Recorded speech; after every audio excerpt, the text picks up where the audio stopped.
And it's Robinson who's in the slot.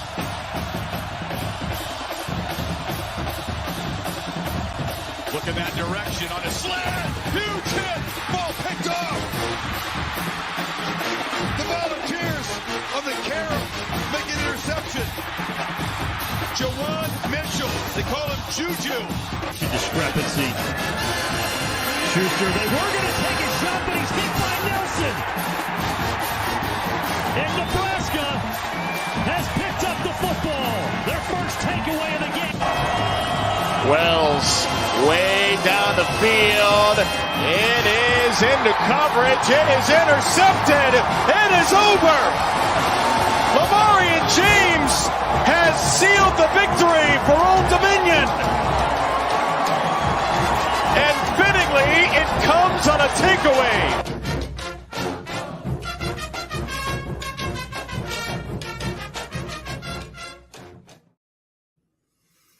Welcome to the Devy IDP Grind, episode 76. Once again, it's Justice here, flying solo again today. Hopefully next week Hollywood should be back as he's attending to some personal matters.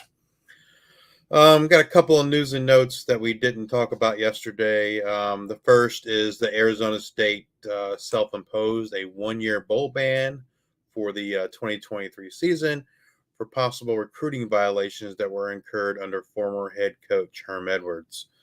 I don't know. That just seems like a very hollow gesture, I guess. I mean, I understand why Arizona State's doing it, right? They're doing it to hopefully sway the NCAA to be more lenient. If they come across any violations or any punishment, then they'll count this as like time served, so to speak.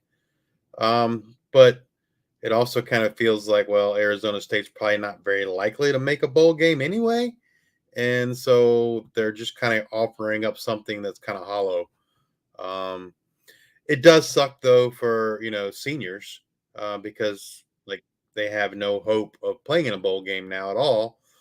So the timing of that kind of sucks because now those guys, like, they clearly can't go somewhere else. I guess unless they're a grad transfer, they're kind of stuck at Arizona State and there's no hope for a bowl game for their last season. So in that respect, it does kind of suck. But just the bigger picture seems like it's kind of a hollow gesture from Arizona State to offer something up that was probably not very likely to happen to begin with. Next, former Texas A&M cornerback Smoke Bowie, who recently transferred to Georgia, was dismissed from the team, and he is now transferring again. So he's on his second team in as many years. He only was at Texas A&M for 1 year, didn't even make it a year at Georgia. So if he's on your rosters, he's probably droppable at this point. It just seems like there's, not to make a pun of his name, but where there's smoke, there's fire. And looks like someone that you should probably avoid. And I would expect that most college programs will avoid as well, seeing as he has not been able to get along or whatever the issue is at two major programs. So that's definitely a flashing warning sign there. Five-star defensive lineman David Stone recently committed to Oklahoma. He's 6'4", 275 pounds. He's the third-ranked defensive lineman, 10th overall. He currently attends IMG Academy, but he's originally from Oklahoma. He was down to Miami and Oklahoma as his final two schools. He did compete in track and field and the shot put and discus before IMG when he was at Del City in Oklahoma. He joined IMG in 2022. His junior season, he played 4 games, 25 total tackles, 11 solos, 4 assists, 5 sacks, 8 tackles for loss, and 3 quarterback hurries. And then in 1 game so far in 2023, he had 3 tackles, all solos, 2 tackles for loss, and 4 quarterback hurries. And so you might be wondering, well, he didn't play very many games last year. Well, if you're not familiar, IMG is like, they're a football academy, factory maybe is a better way to say it. And so it's not surprising that these guys aren't playing, when they're younger, because they got to wait for the seniors to kind of move on. IMG is just, they're loaded with talent. And so it's no shocker that David Stone didn't play as, very many games last season. And the last bit of news and notes, and this is a very small sample size, but it's interesting to talk about nonetheless. So, the NCAA instituted some new clock rules going into the season, primarily the one that the clock doesn't automatically stop after first downs. And so there were some questions about how that would impact the game. And so we have some data to look at. But this is only a very small sample size. So there were 7 FBS games in week 0. Those 7 games had an average of 63.3 plays per game with an average duration of 3 hours and 24 minutes. Now, comparing that to last year, right, 896 games, that was an average of 68.7 plays, the duration of 3 hours and 27 minutes. So on average, you're losing just about 5 plays per game, slightly more. It's like 5.2 plays per game. Or I'm sorry, 5.4 plays per game. And then the duration is reduced about 3 minutes. So from a duration standpoint, it's not significant. From a play standpoint, 5 games per season. 5 plays per game. I think over the course of the season, that's something to think about, know about, but it's affecting everyone the same way. So anyway, we'll see how the numbers play out as we get more games play and get a bigger sample size to kind of see what that looks like. Now we want to thank our sponsors. First, Trophy Smack. Trophy Smack, if you're looking for trophies, whether it's trophies, shirts, rings, championship belts, all the above, for winners and for losers. In your fantasy football leagues, Trophy Smack is the place to go. They are a sponsor of the listener leagues here, and as well as IDP Nation listener leagues. Their products are top-notch, high quality. And so, if you would like to support us, then go support Trophy Smack. Also, shout out to MFL. Like I said yesterday, if you're serious about IDP and customization for your NFL leagues, then MFL is the place to go. They're second to none in terms of their ability for customization, as well as providing that customization specifically for IDP leagues. And lastly, Action 24/7. It's for Tennesseans by Tennesseans. If you like to gamble, and Action 24/7 is available in your state, and gambling is available in your state, please sign up for Action 24/7. They have anything and everything you want to bet on: cricket, golf, NFL, college football, WNBA, you name it, they got it. And so if you're into betting, support them. All right, next on to our 5-star topic today, and we're finishing up our conference preview series with the Mid-America Conference, the Mountain West Conference, and the Sun Belt Conference. And we're going to start things off with the Mid-America Conference and Ball State. And the player we wanted to mention here is linebacker Clayton Cole. Clayton Cole led the Red Hawks with 110 tackles last season, 49 solos, 61 assisted, 2 sacks, 3 pass defenses, and 2 forced fumbles. Clayton Cole, if you're in a college fantasy league or a C2C league, he can provide you with college production. It's highly unlikely he's going to give you any NFL potential. But, if you need college production for your college side league, Clayton Cole is someone to look at. Next up is Bowling Green. And the player for Bowling Green is Darren Anders, who has been at Bowling Green for a number of years. And, this is his final season. 2022 was a little bit of a down year for him with only 77 total tackles. He had 124 in 2021. But 2022, 77 total tackles, 39 solos, 38 assists, 1.5 sack, 2 forced fumbles, and a fumble recovery and 4 pass defenses. I'm just going to say this now. If there's any players I feel like have any NFL potential, I'm going to let you know. But the majority of these players I'm going to mention today are strictly college production guys. If they give you any kind of NFL, that's just a bonus. So that's really how you kind of need to think of these players as we talk about them today in these conferences.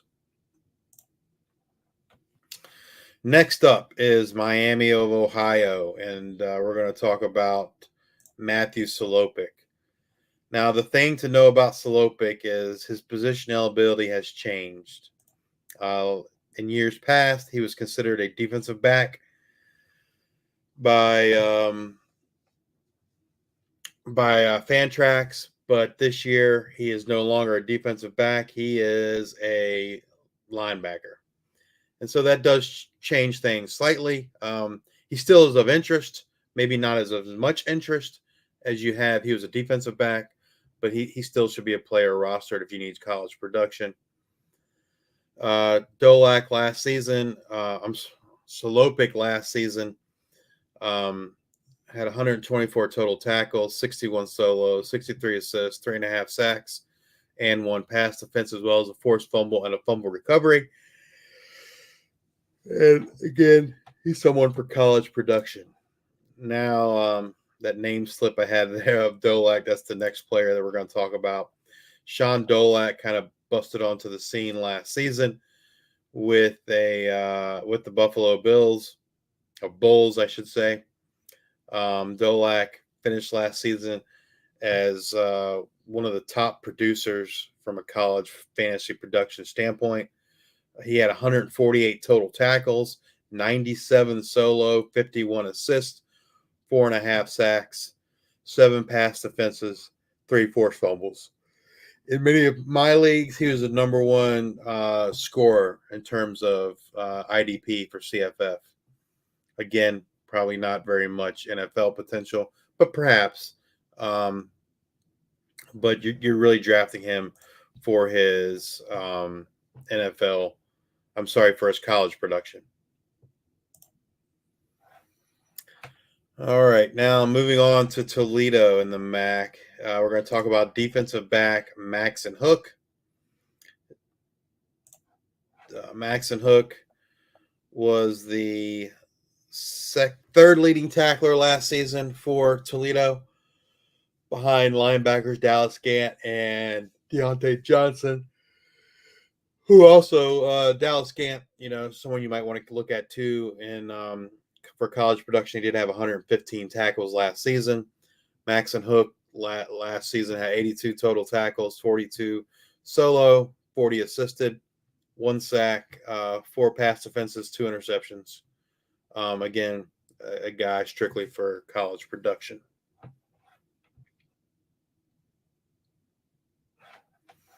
Now we're going to move on to the Mountain West Conference. We're going to start things off with Colorado State.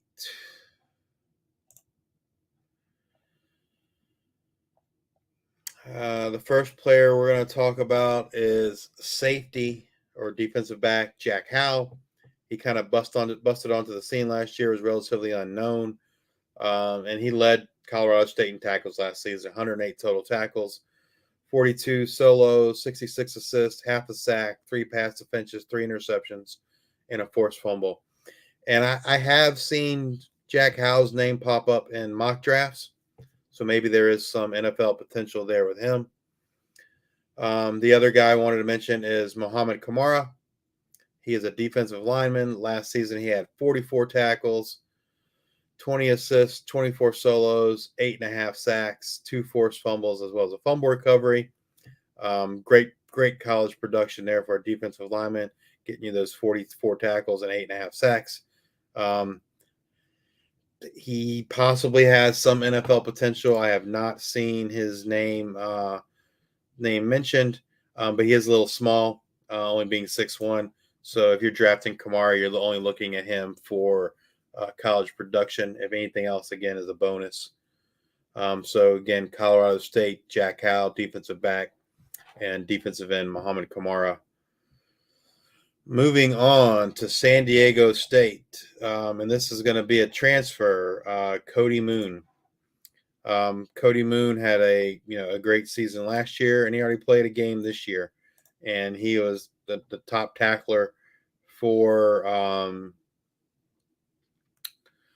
the San Diego State Aztecs with 56. I'm sorry, with 11 total tackles in their game recently. Let's see, where did Moon tackle from? So Cody Moon is a transfer from New Mexico. Last season, he had 104 total tackles, 42 solos, 62 assisted, 4.5 sacks, 1 forced fumble. And again, like I said, he's already played one game for San Diego State. He had 11 total tackles, 6 solo force, 5 assists, 1 pass defense. The intriguing thing about Cody Moon is in some leagues he has dual eligibility for defensive line and linebacker. And so if he has defensive line, he's worthy of a spot either way for college production. But if he's eligible as a defensive lineman in your leagues, then that's a premium. You're looking at defensive lineman that's getting 100 tackles. That's hard to come by. So again, Cody Moon, San Diego State, college production guy, especially if you can start him on your along as a defensive lineman. Next, we're going to move to Wyoming. We have a few players to mention here. We'll start off with the defensive line, and that's Devon Harris.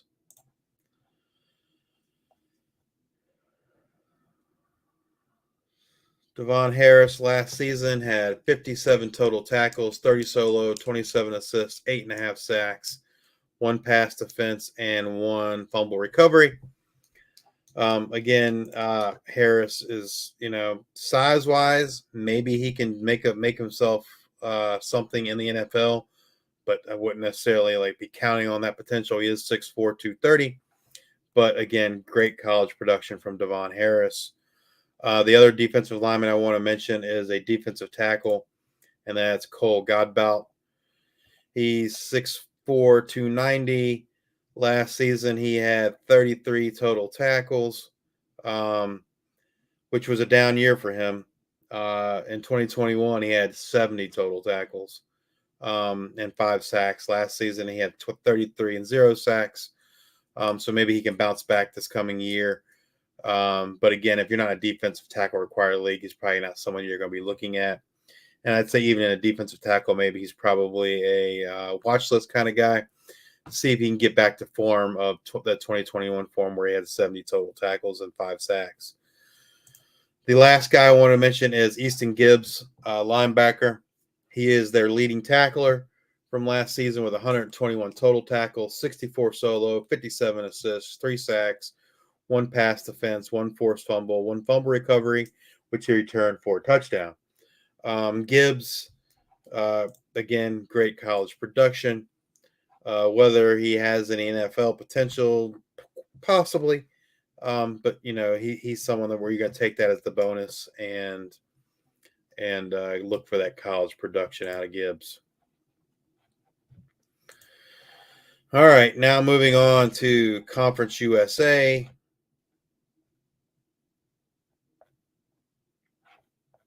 And the first team we're going to talk about is, I'm sorry, not Conference USA, Sun Belt Conference. We did Conference USA yesterday. The first player we're going to talk about is for the Georgia State Panthers is Jordan Veneziale. He is a linebacker. He was their leading tackler last season with 98 total tackles, 55 solos, 43 assists, 2 sacks, 3 pass defenses, 3 fumble recoveries. Now, the one thing that I want to say about Veneziale is more of a word of caution. Um, Blake Carroll is returning at linebacker for Georgia State. He played the first few games last season, then got injured, and he was their leading tackler in 2021 with 89 tackles. He only had 21 tackles before getting hurt last year. And so with the return of Carroll, assuming he's healthy, that could have an impact on Veneziale. And so personally, for me, I'd take maybe a wait and see approach. Now, when Carroll and Veneziale played together, Veneziale still did produce. He had 96 tackles in 21 when Carroll was there as well. But so, I can't blame you if you want to, roster him now for that college production. But just a word of caution that Blake Carroll is expected back this season, and that could impact Veneziale's numbers.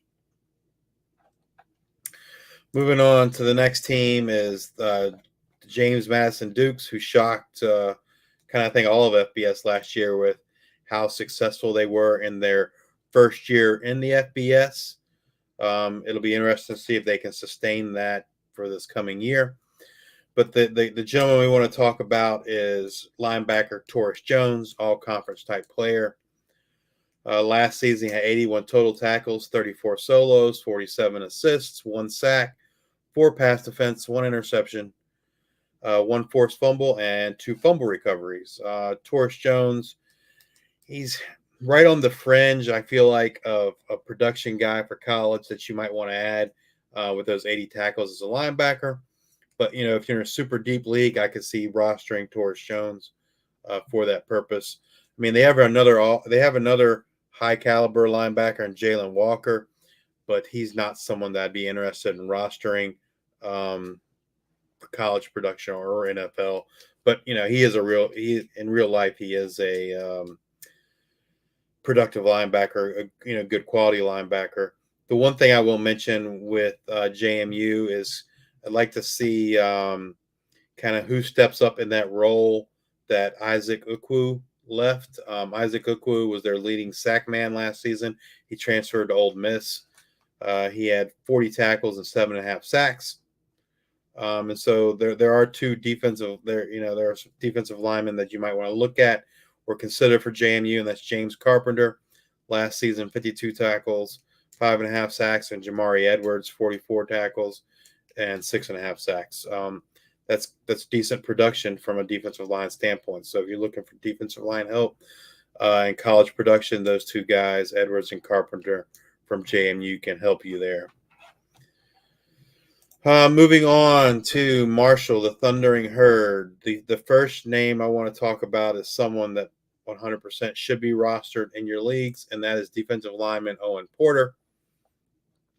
From a college production standpoint last season, Porter, was excellent. He had 60 total tackles, 22 solo, 38 assists, 9.5 sacks, 2 pass defenses, an interception, 2 forced fumbles, a fumble recovery, and 1 of which he returned for a touchdown. Those tackle numbers and those sack numbers, again, from a defensive lineman, that's top notch. And so he should be rostered in your leagues strictly for the college production standpoint alone. The other player I want to mention is Eli Neal, who is returning at linebacker. He was their leading tackler last season, 98 total tackles, 49 solo, 49 assists, 3 sacks, 3 pass defenses, 1 interception. Again, if you're looking for college production, Eli Neal can give you that. NFL potential is probably not there at all. But with Porter, maybe there is some NFL potential.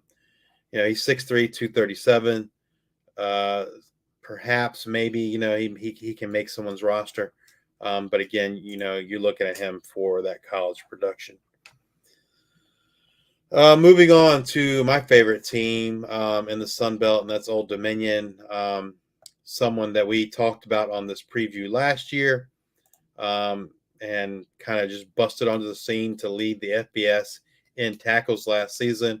And if he hadn't gotten injured, he probably would have broke the single season record for tackles in a season, and that's Jason Henderson. He 100% should be rostered in your leagues if you're counting tackles. Again, I don't know about NFL potential. I mean, I guess maybe he can be a Zach Thomas. I don't know. I don't know that I'd want to bet money on that. But from a college standpoint, the guy's just going to give you awesome production. He had 179 total tackles last year, 58 solo, 121 assists, half a sack, one pass defense. I will say this. Ricky Ronnie has been quoted as saying that Ricky Ronnie is the head coach of Old Dominion, that, hey, it's great that Jason did all these things and got was breaking records, et cetera, with tackles, but we need to get the man some help. And so, that could be coach talk, right? And then that, trying to talk the defense up. Who that help's going to come from, I don't know off the top of my head. We have some transfers. We got Saeed Stevens from, I believe he came from Duke. There was also a transfer from North Carolina who escapes my head at the moment. And then, of course, existing players, that were there last season, that could kind of maybe perhaps give Jason some help. Just looking through the roster now, the guy's name I'm trying to think is escaping me. So let's go to ODU's roster.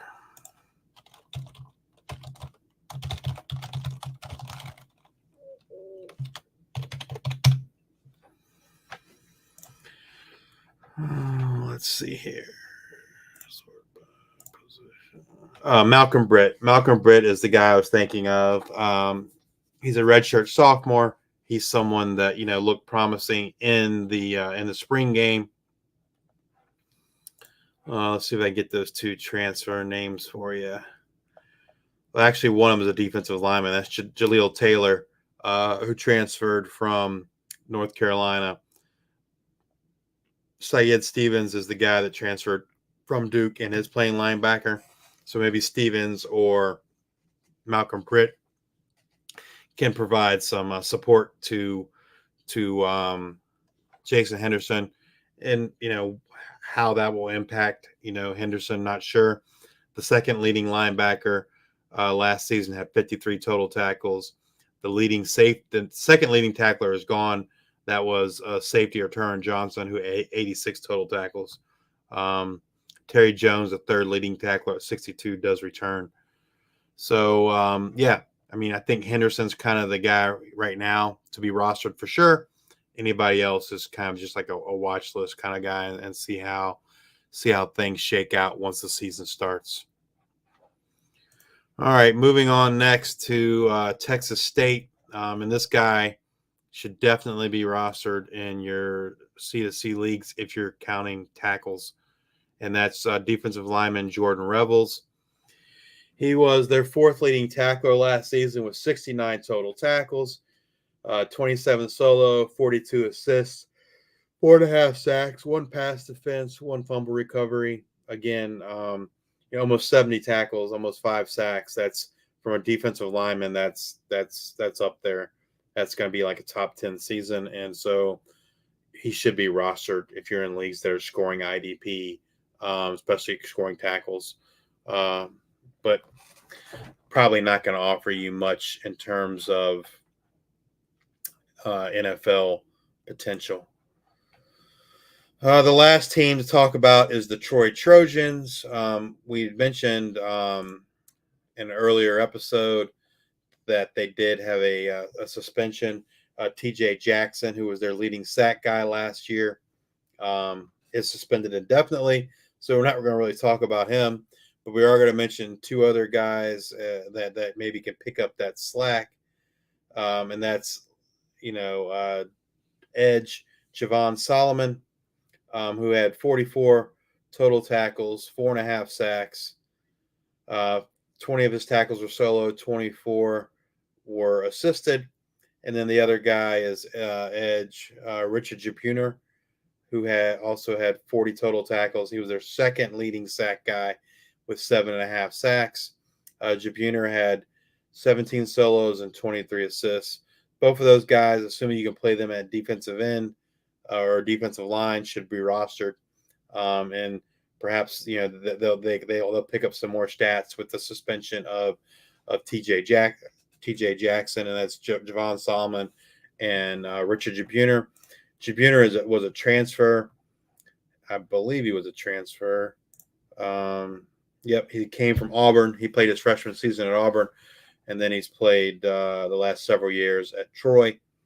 6'3", 229. And then Solomon is 6'2", 249. Both good size. Again, I don't know that either one of them offers any kind of NFL potential, but that kind of remains to be seen. The other thing to kind of look out for is to see who is going to step into that role vacated by Carlton Martial. And they've had a lot of transfers in at the linebacker. They got guys returning, and so it's kind of as with anything, and with the G5, news is very sparse. So I'd be paying attention to that week 1 depth chart, looking at those week 1 results and see, is there a linebacker that's kind of stepping up and taking on that Carlton Martial's role and getting those tackle numbers. Because if there is someone, that's someone that should be rostered in your college fantasy football leagues for college production. All right. So that's kind of it for this week. If join us next week, hopefully Hollywood will be back. And, next week, college football is back full force. We just kind of had week 0 where we had 7 FBS games, but, have a full slate going next week with games starting Thursday. So join us next week as we talk about what happened in week 1 and players that you should need to be looking out for your IDP college side rosters. And with that, we'll see you.